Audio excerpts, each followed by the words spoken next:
Hello friends, let us now learn some important points about first Wells criteria. Wells criteria: if the patient has signs and symptoms of DVT, then score is 3.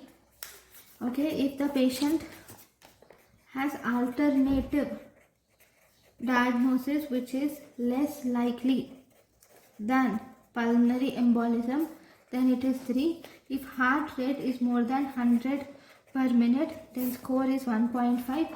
If heart rate is if the immobilization is more than 3 days and surgery is done within 4 weeks of time, in both these cases it is 1.5. If we have done prior pulmonary embolism or DVT, if the patient has prior pulmonary embolism or DVT, the score is 1.5. If the patient has symptoms of hemoptysis, then the score is 1. If the patient has cancer, then the score is 1. Now, according to modified Wells criteria, if score above 6, it is high probability. Score above 6 has high probability of pulmonary embolism. Score 2 to 6 has moderate probability of pulmonary embolism, and score less than 2 has low probability of pulmonary embolism. Now we should see the algorithm for management of pulmonary embolism.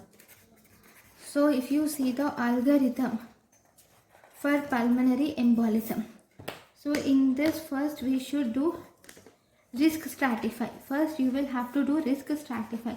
That is, you will have to classify the person into 3 types.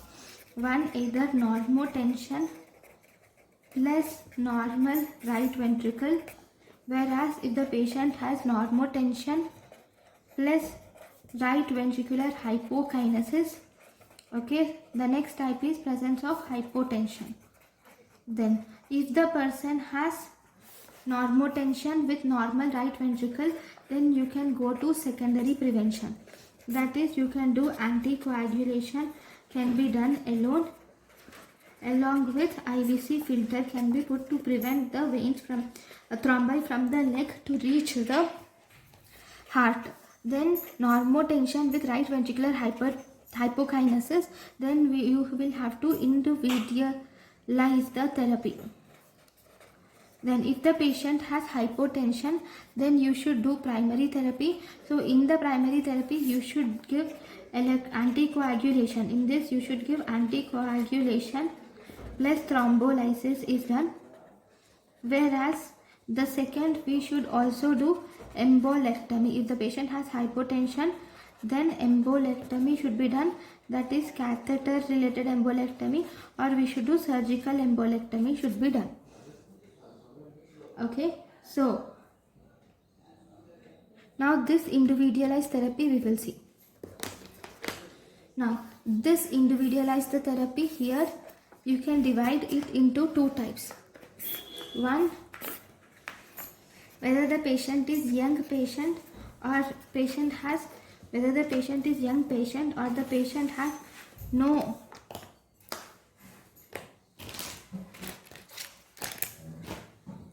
whether the patient is young patient or if the patient has no comorbidities, or if the patient has low risk of bleeding, or if the patient is excellent candidate for thrombolysis. So okay, if the patient is young patient, no comorbidities or low risk of bleeding, then the patient is excellent candidate for thrombolysis should be done. Then second, if the patient is elderly patient who is more than 70 years of age, or if the patient has significant comorbidities, or if the patient has high risk of bleeding, in these conditions we will have to wait and watch with anticoagulation. This is for individualizing the therapy. That is, if the patient has normotension with right ventricular hypokinesis. Now Let us now learn the indications of thrombolysis. So what are the different indications of thrombolysis? Indications of thrombolysis include persistent hypotension. These include persistent hypotension, then severe hypoxemia, large perfusion defects on VP scan, large perfusion defects on ventilation perfusion scan, or presence of excessive embolic burden on CT, presence of excessive embolic burden on CT, or presence of right ventricular dysfunction, or presence of free floating right atrial or venous thrombosis, or if there is any patent foramen ovale. So all these are the indications of thrombolysis.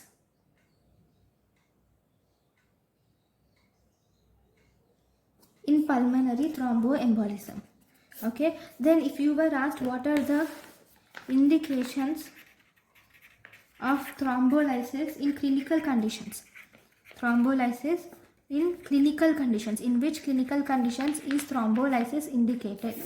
So if that is the question, it is indicated in acute ischemic stroke, it is indicated in acute ST segment elevated MI, it is indicated in massive pulmonary embolism, it is indicated in acute limb ischemia due to embolus. Okay, here in acute ischemic stroke, it should be done less than 4.5 hours. In ST segment elevated MI, it should be done less than 12 hours. Massive pulmonary embolism causing hypotension and right ventricular hypokinesia, in them you should do pulmonary thrombolysis should be done. Now, if you were asked a one-liner, what is the treatment of choice in pulmonary embolism? Treatment of choice in pulmonary embolism is pulmonary embolectomy. But this pulmonary embolectomy, this is expensive or invasive.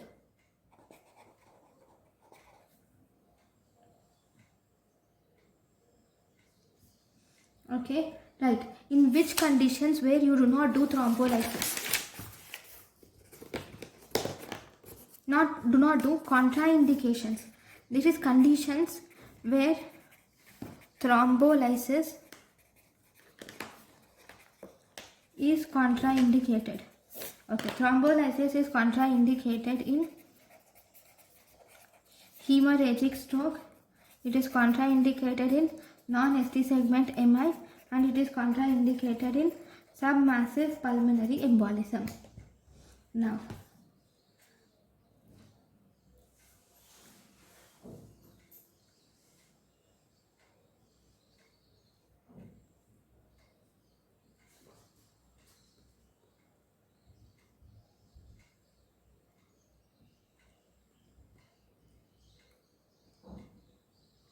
right. What are the anticoagulants which you can give? Anticoagulants that you can give include, we can give low molecular weight heparin or unfractioned heparin, fondaparinux, which are parenteral type of heparin which are given. And following discharge, we should give oral anticoagulants. Following discharge, we should put the patient on oral anticoagulants like novel oral anticoagulants. What are they? You can put the patient on dabigatran, warfarin. Then you can put the patient on apixaban, rivaroxaban, okay, and endoxaban. Rivaroxaban and endoxaban.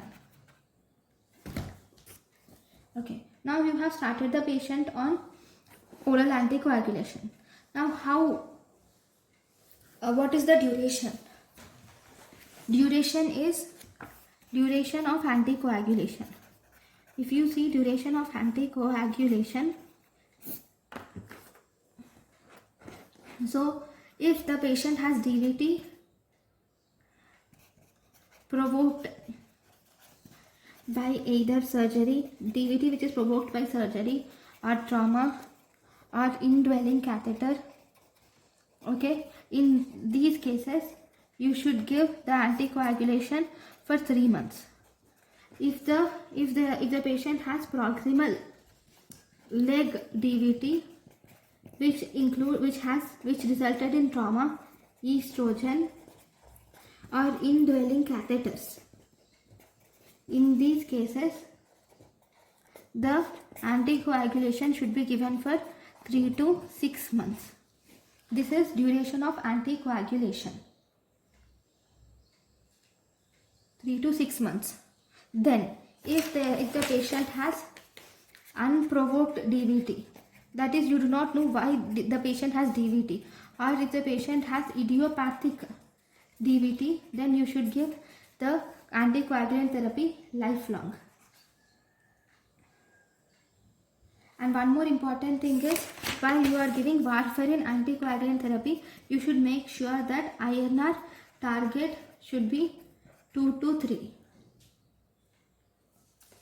Okay. Next, unprovoked DVT, then it is lifelong. Then if the patient goes to long distance air travel, like he is an air pilot or some long distance air travel, if his occupation involves traveling for long distances, then we should give lifelong anticoagulant therapy. Okay, if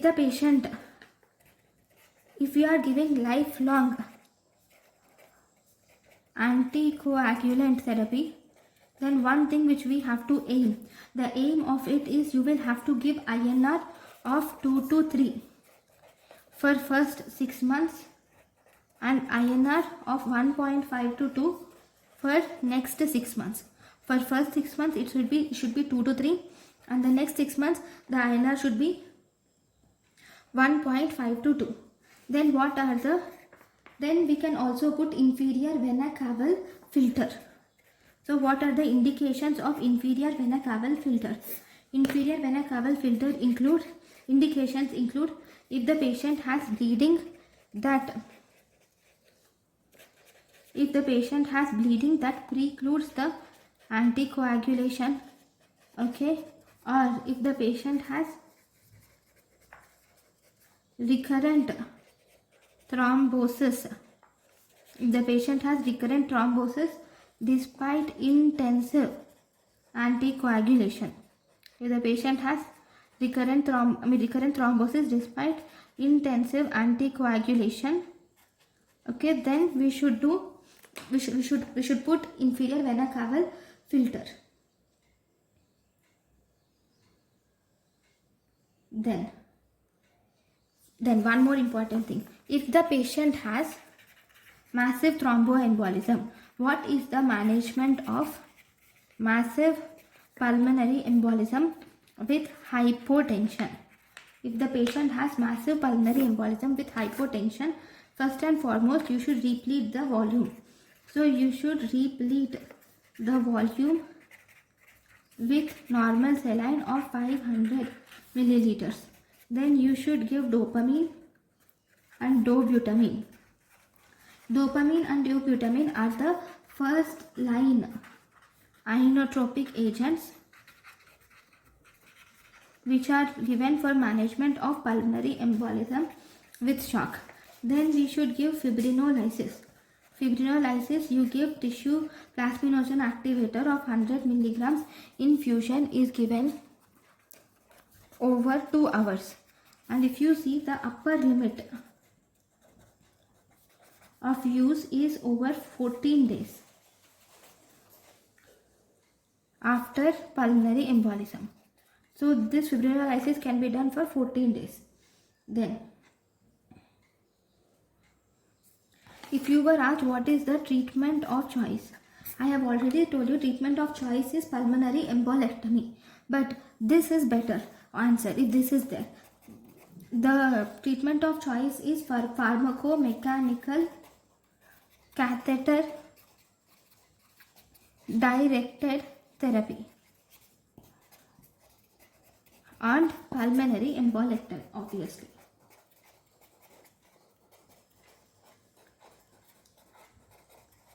Okay.